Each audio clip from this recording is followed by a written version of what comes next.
વલસાડના ઓવાડા ગામે ડમ્પિંગ સાઇટના વિરોધમાં ગ્રામજનોનો હોબાળો. માપણી કરવા પહોંચેલા અધિકારીઓ અને તેમની ટીમે ચાલતી પકડી. ગ્રામજનોએ અધિકારીઓનો ઘેરાવો કરી ઉગ્ર વિરોધ કરતા પોલીસ કાફલો ખડકાયો. વલસાડ તાલુકાના ઓવાડા ગામે આજે નગરપાલિકાની સંભવિત ડમ્પિંગ સાઇટને લઈ વાતાવરણ તંગ બન્યું હતું. ડમ્પિંગ સાઇટ માટે જગ્યાની માપણી કરવા પહોંચેલી ટીમને ગ્રામજનોના પ્રચંડ રોષનો સામનો કરવો પડ્યો હતો. ઘટના સ્થળ પરથી મળતી વિગત મુજબ વલસાડ નગરપાલિકા દ્વારા ઓવાડા ગામમાં કચરાના નિકાલ માટે ડમ્પિંગ સાઇટ બનાવવાની વિચારણા ચાલી રહી છે, જેના ભાગરૂપે આજે મામલતદાર અને નગરપાલિકાના કર્મચારીઓ સ્થળ પર જગ્યાની માપણી કરવા માટે પહોંચ્યા હતા. જોકે આ કામગીરી શરૂ થાય તે પહેલા જ મોટી સંખ્યામાં એકત્ર થયેલા ગ્રામજનોએ અધિકારીઓનો ઘેરાવો કરી ઉગ્ર વિરોધ નોંધાવ્યો હતો.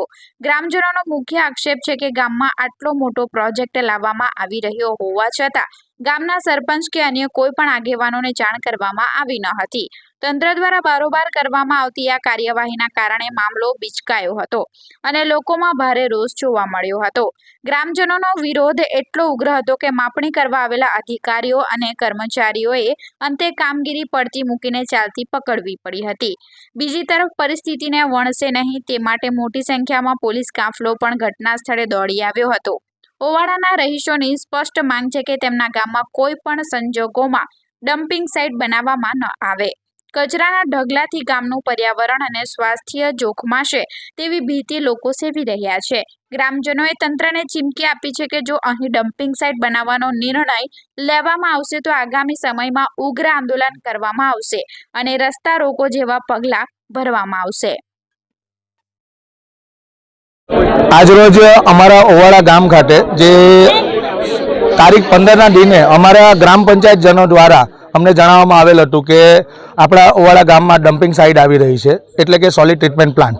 પરંતુ આજે તારીખ 30/12/2025ના દિને તંત્ર ગ્રામ પંચાયતને પૂછ્યા મૂક્યા વગર, એટલે કે વલસાડ નગરપાલિકા ચીફ ઓફિસર, વલસાડ મામલતદાર સાહેબ એ અમને જાણ કરવા વગર અમારા ગામમાં સમજી લો કે એક પંચાયત હોય તો પંચાયતને પૂછ્યા મૂક્યા વગર જો ગામમાં એન્ટ્રી લેતી હોય અને જણાવવામાં આવતું હોય કે અમે અમારે જે આ સરકારી જગ્યાનું દબાણ દૂર કરવા આવ્યા છે, તો દબાણ દૂર કરવાનું જરૂર હતી તો એ મામલતદાર આવે કે સાથે સાથે નગરપાલિકા ચીફ ઓફિસર આવે, કેમ કે નગરપાલિકાને અમારા ગામ સાથે શું મતલબ?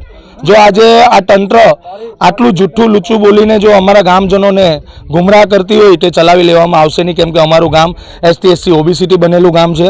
અમારા ગામમાં કોઈ અપર ક્લાસનો કોઈ પણ રહેતું નથી. અમે મધ્યમ વર્ગના લોકો છે. અમારું ગામ હકીકત જોવા જાય તો 90% જે અમારા ગામની જનતા છે એ ખેતી ઉપર નિર્ભર છે, પરંતુ આ નમાલું તંત્ર અમને જોવા માટે રેડી નથી, જરા બી નહીં. અમને ગામજનોને તો કોઈ ખબર તો હોય જ નહીં, પણ અમારા ગામના સરપંચશ્રીને પણ ખબર નહીં હોય. કેમ કે અમારા સરપંચશ્રી એમ જોવાય તો હરેક ગામમાં કે કોઈ પણ ગામની વાત હોય તો કોઈ પણ રજૂઆત કરી તો સૌથી પહેલાં સરપંચશ્રીને પૂછવાનું હોય, પણ સરપંચશ્રી જે ગામમાં જોવા જાય તો પ્રથમ નાગરિક કહેવાય, પણ પ્રથમ નાગરિકને જ્યારે પૂછવામાં નથી આવતું તો આંખ આડા કાન કરનારી આ તંત્રને અમે બી હવે પછી આવકારવાના નથી. અમારા ગામમાં અમે બેનરો પણ માણીશું. અમે કાલ ઉઠીને એવું લાગે તો ગામને રૂઢી પ્રથામાં બી અમે ઇન્વોલ્વ કરીશું.